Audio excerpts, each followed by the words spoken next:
find that most people, when they try to raise objections, they jump to the second premise. Something like the universe beginning to exist is quite a difficult thing to prove, it seems, and yet you've got quite an expansive literature on different reasons why we can know this to be the case. So perhaps we can start there before talking about the first premise.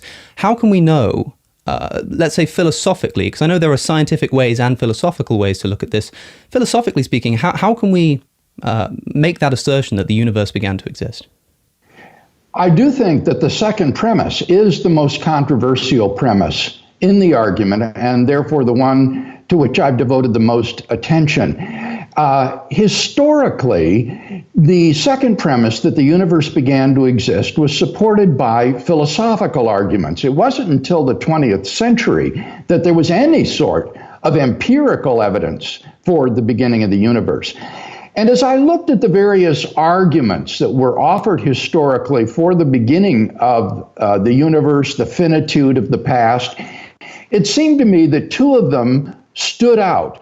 One would be the argument based on the impossibility of an actually infinite number of things in reality. And then the other would be the impossibility of forming an actually infinite collection of things by successive addition. These arguments are independent of each other. Even if one fails, the other could still be sound. And so together, I think they provide very persuasive philosophical grounds for affirming the finitude of the past and hence the beginning of the universe.